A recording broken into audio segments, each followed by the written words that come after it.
Cú phong tớ hãy cho cá từ sau bà già xong. Cú phong tớ hãy cho cá lâu xa. Cá lâu kỹ trông. Cán bờ lĩa. Cán gì.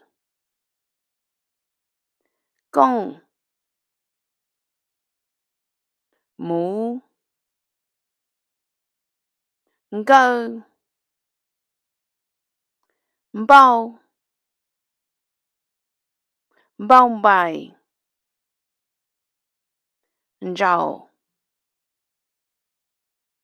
Cậu lý. Cha chủ.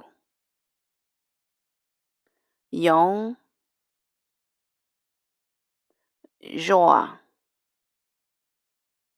Có bộ cờ tàu minh chi, lọ ưu cờ vô kê, cú hai vấn đề, có hai lời của cá. Cá lâu xa. Cá la xa. Cá lâu. Cá lào. Cá lâu kỹ trông. Cá lào kỹ trông. Cán bờ lĩa. Cá bờ lĩa. Cán gì. Cá gì. Công. Công. Mũ. Mũ. Ngơ. Gơ. Bao. Bao. Bông bài. Bao bài. Rau. Rau. Cậu lý. Gạo lý. Cha chủ. Cha kiểu. Giống. Giống.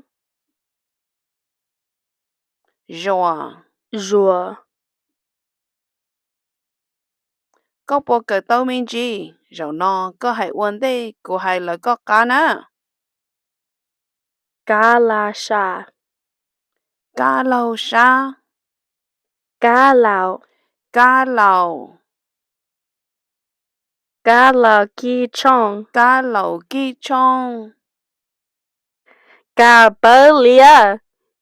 Cán bờ lĩa. Cá gì. Cán gì.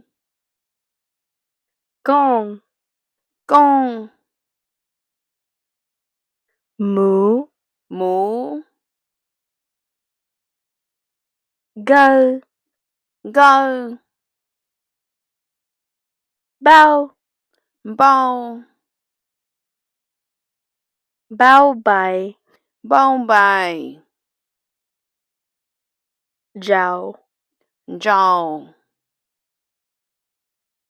Gạo lý. Cậu lý. Cha kiểu.